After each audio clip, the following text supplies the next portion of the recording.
Hello दोस्तों, आपका स्वागत है हमारे चैनल सिनेमा आउटलेट में। मेरे वतन के लोगों, ज़मीं हमें से चुराओ, दीदी तेरा तेवर दीवाना, ओ लता मंगेशकर भारत की सबसे प्रतिष्ठित पार्श्व गायिका है, जिन्होंने कई फिल्मी और गैर फिल्मी यादगार गीत गाए हैं।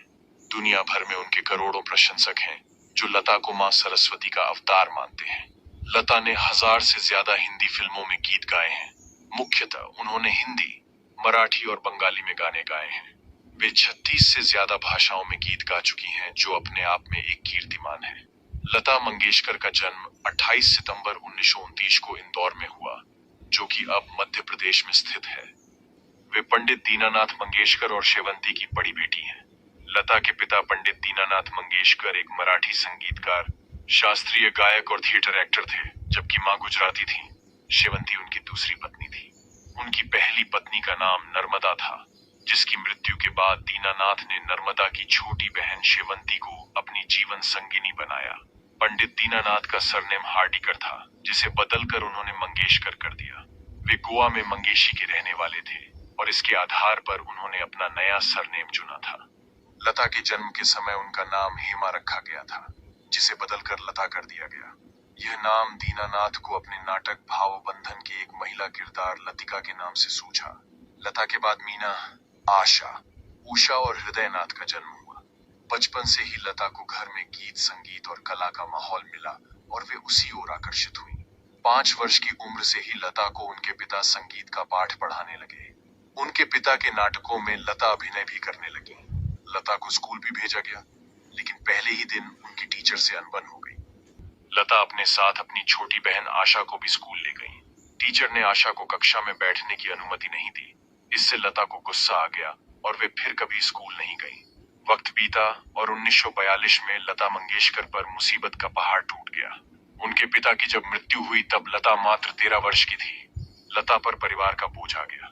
नवयुग चित्रपट मूवी कंपनी के मालिक मास्टर विनायक मंगेशकर परिवार के नजदीकी लोगों ने लता का करियर गायिका और अभिनेत्री के रूप में संवारने के लिए मदद की। लता को अभिनय पसंद नहीं था, लेकिन पैसों की तंगी के कारण उन्होंने कुछ हिंदी और मराठी फिल्मों में अभिनय किया, जैसे कि मंगला गौर, माझे बाल,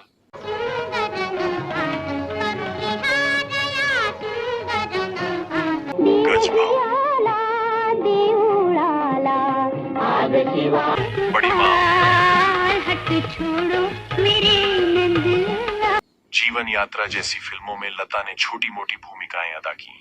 लता को सदाशिवराव नेवरेकर ने एक मराठी फिल्म में गाने का अवसर में दिया। लता ने गाना रिकॉर्ड भी किया, लेकिन फिल्म के फाइनल कट से वो गाना हटा दिया गया। 1942 में रिलीज हुई मंगला गौर में लता की आवाज सुनने को मिली। इस गाने की धुन दादा चांदेकर ने बनाई थी। 1943 में प्रदर्शित मराठी फिल्म गजाभाऊ में लता ने हिंदी गाना माता एक सपूत की दुनिया बदल दे तू गाया। 1945 में लता मंगेशकर मुंबई शिफ्ट हो गईं और इसके बाद उनका करियर आकार लेने लगा। वहां पर उन्होंने भिंडी बाजार घराना के उस्ताद अमन अली खान से भारतीय शास्त्रीय संगीत सीखना शुरू किया।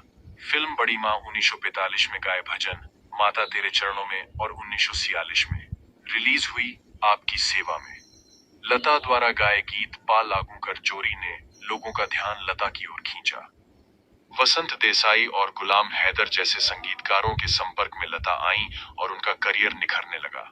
लता के गुलाम हैदर मेंटर बन गए। वे लता को दिग्गज फिल्म निर्माता शशधर मुखर्जी के पास ले गए, जो उस समय शहीद नामक फिल्म बना रहे थे। हैदर ने लता को लेने की सिफारिश मुखर्जी से की। लता को सुनने के बाद मुखर्जी ने यह कहते हुए लता को लेने से इनकार कर दिया कि लता की आवाज बहुत पतली है।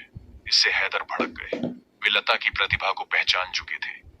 उन्होंने कहा कि आने वाले दिनों में लता छा जाएगी और ये सारे निर्माता निर्देशक लता के चरणों में गिरकर लता से अपनी फिल्मों में गाने की मिन्नत करेंगे। गुलाम हैदर ने लता से मजबूर में एक गीत दिल मेरा तोड़ा, मुझे कहीं का ना छोड़ा गवाया। ये गीत लता का पहला हिट माना जा सकता है। गुलाम हैदर ने लता में जो प्रतिभा देखी थी, इसका जिक्र अक्सर लता करती रही है। लता के अनुसार गुलाम हैदर उनके सही मायनों में गॉडफादर थे और उन्हें लता की प्रतिभा में पूरा विश्वास था। लता जब पार्श्व गायन के क्षेत्र में अपना करियर बना रही थी तब नूरजहां, शमशाद बेगम जैसी गायिकाओं का बोलबाला था। लता पर भी इन गायिकाओं का प्रभाव था और वे उसी शैली में गाती थीं। लता समझ गईं कि यदि उन्हें आगे बढ़ना है तो अपनी शैली विकसित करनी होगी और उन्होंने यही किया। उन्होंने हिंदी और उर्दू के उच्चारण सीखे। 1949 में एक फिल्म रिलीज हुई, महल। इसमें खेमचंद प्रकाश ने लता से आएगा आने वाला गीत गवाया जिसे मधुबाला पर फिल्माया गया था। आने वाला यह गीत सुपरहिट रहा। इस गीत ने एक तरह से ऐलान कर दिया कि आएगा आने वाला आ चुका है। यह गीत लता के बेहतरीन गीतों में से एक माना जाता है और आज भी सुना जाता है। इस गीत की कामयाबी के बाद लता ने फिर पीछे मुड़कर नहीं देखा। 1950 से 1970 का दौर भारतीय फिल्म संगीत के लिए बेहतरीन माना जाता है, जब एक से बढ़कर एक गायक, संगीतकार, गीतकार और फिल्मकार थे। सबने मिलकर बेहतरीन फिल्में और संगीत रचा और लता मंगेशकर के स्वरों में ढलकर एक से बढ़कर एक गीत सुनने को मिले। अनिल बिस्वास, शंकर जयकिशन, सचिन देव बर्मन, नौशाद, हुस्नलाल भगत राम, सी रामचंद्र, सलील चौधरी, सज्जाद हुसैन, वसंत देसाई, मदन मोहन, खय्याम, कल्याण जी आनंद जी, लक्ष्मीकांत प्यारेलाल, राहुल देव बर्मन जैसे नामी संगीतकार मधुर धुनों का निर्माण कर रहे थे और लता मंगेशकर सभी की पहली पसंद थी। इन संगीतकारों के साथ लता ने अनेक यादगार गीत गाए जिनकी लोकप्रियता की कोई सीमा नहीं रही। लता के आवाज का माधुर्य आम जन के सिर चढ़कर बोला और लता मंगेशकर देखते ही देखते छोटी की गायिका बन गई। महिला गायिकाओं में उनके इर्द गिर्द कोई भी नजर नहीं आता था। कई फिल्में महज इसलिए सफल रहीं क्योंकि लता मंगेशकर के गाए गाने लोकप्रिय हुए और इस कारण ही फिल्म चल निकली। अपने सहज सरल स्वभाव के कारण लता फिल्म निर्माताओं, निर्देशकों और संगीतकारों की पहली पसंद बन गई। हर गाने को लेकर उनकी मेहनत गाने में झलकती थी।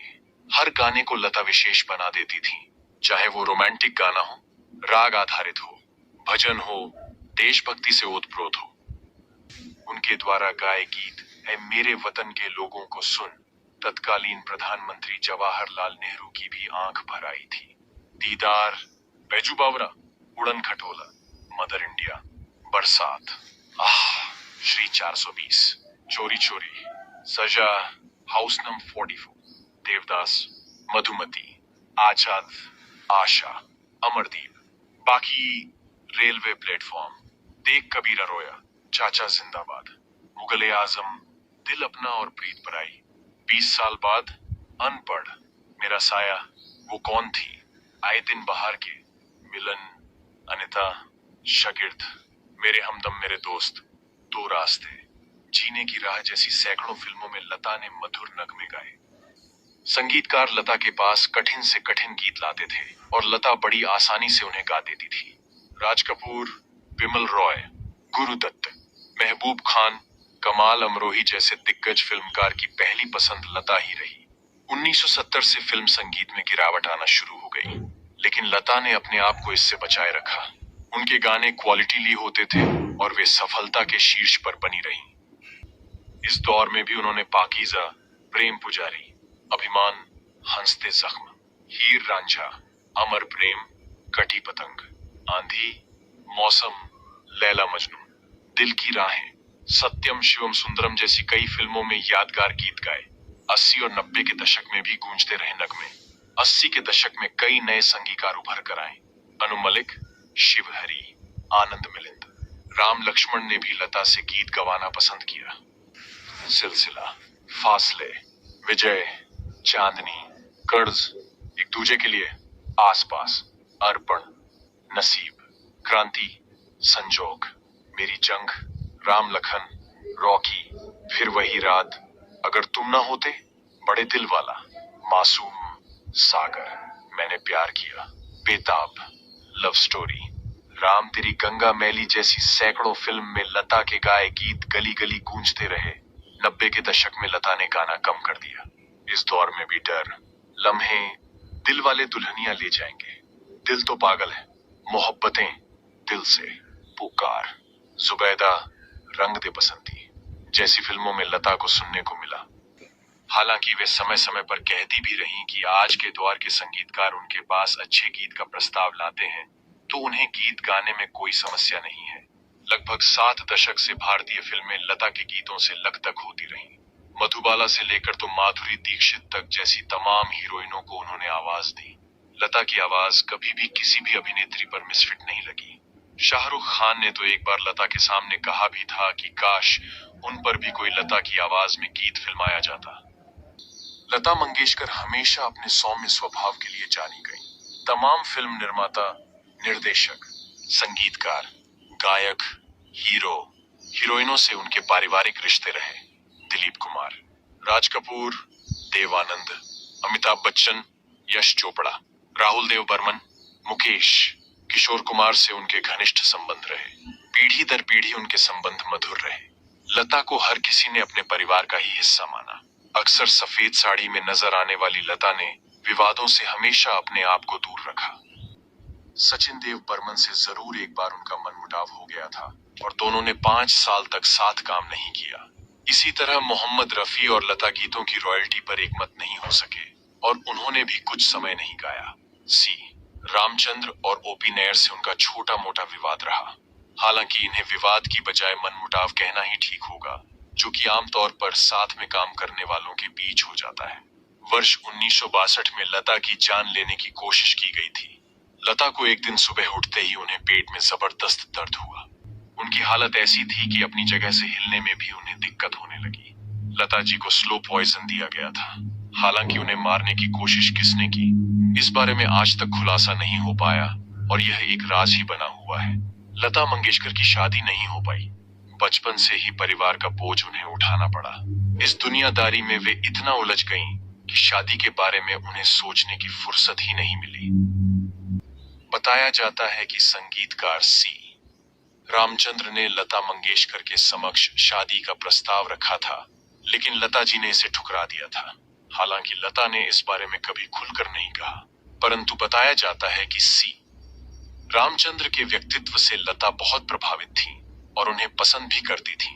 एक इंटरव्यू में सी रामचंद्र ने कहा था कि लता उनसे शादी करना चाहती थी, परंतु उन्होंने इनकार कर दिया क्योंकि वह पहले से शादीशुदा थे।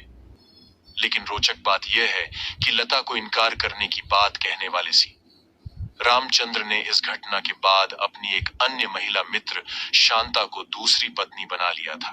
1958 में सी रामचंद्र के साथ व्यावसायिक रिश्ते खत्म कर लेने के बारे में लता ने एक इंटरव्यू में कहा था कि एक रिकॉर्डिस्ट इंडस्ट्री में मेरे बारे में उल्टी सीधी बातें फैला रहा था और मैंने सी रामचंद्र से कहा कि उसे हटा दें, परंतु वह उस रिकॉर्डिस्ट के साथ काम करने पर ही अड़े हुए थे।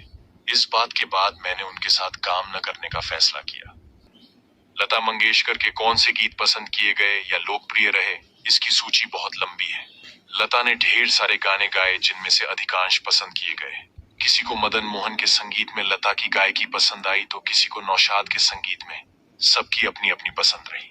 लता ने कितने गाने गाए इसको लेकर भी बढ़ा चढ़ा कर दावे किए गए। खुद लता ने कहा कि वे नहीं जानती कि उन्होंने कितने गाने गाए क्योंकि उन्होंने कोई रिकॉर्ड नहीं रखा। गिनीज बुक में भी उनका नाम शामिल किया गया था, लेकिन इसको लेकर भी खासा विवाद हुआ। 25 या 30 हजार गानों की बातें करना बेमानी है। लगभग 5 से 6 हजार गीतों में लता ने अपनी आवाज दी है। लता मंगेशकर को ढेरों पुरस्कार और सम्मान मिले। जितने मिले उससे ज्यादा के लिए उन्होंने मना कर दिया। 1970 के बाद उन्होंने फिल्म फेयर को कह दिया कि वे सर्वश्रेष्ठ गायिका का पुरस्कार नहीं लेंगी और उनकी बजाय नए गायकों को यह दिया जाना चाहिए। लता को मिले प्रमुख सम्मान और पुरस्कार: भारत सरकार पुरस्कार, पद्म भूषण, दादा साहेब फाल्के पुरस्कार, पद्म विभूषण, भारत रत्न। फिल्म परी के गीतों के लिए सर्वश्रेष्ठ महिला पार्श्व गायिका का राष्ट्रीय फिल्म पुरस्कार, ऐसे कई सारे अवार्ड मिले हैं। इनके अलावा ढेर सारे पुरस्कार, सम्मान और ट्रॉफियां। मध्य प्रदेश सरकार ने लता मंगेशकर के नाम पर पुरस्कार भी स्थापित किया है। आपको बता दें, लता मंगेशकर 8 जनवरी साल 2000 को कोरोना वायरस से संक्रमित हुई थी। इतना ही नहीं, कोरोना के साथ उन्हें निमोनिया भी हुआ था, जिसके चलते उनकी हालत बिगड़ती गई और उन्होंने 6 फरवरी को इस दुनिया से अलविदा कह दिया। लता जी को गुजरे हुए भले ही 2 साल हो गया, लेकिन आज भी उनके चाहने वाले उन्हें भुला नहीं पाए। आज भी वह उन्हें बेहद याद करते हैं। तो दोस्तों, ऐसी ही महत्वपूर्ण जानकारियां पाने के लिए हमारे चैनल को सब्सक्राइब करें, लाइक करें, कमेंट करें। मिलते हैं नेक्स्ट वीडियो में। तब तक के लिए बाय बाय।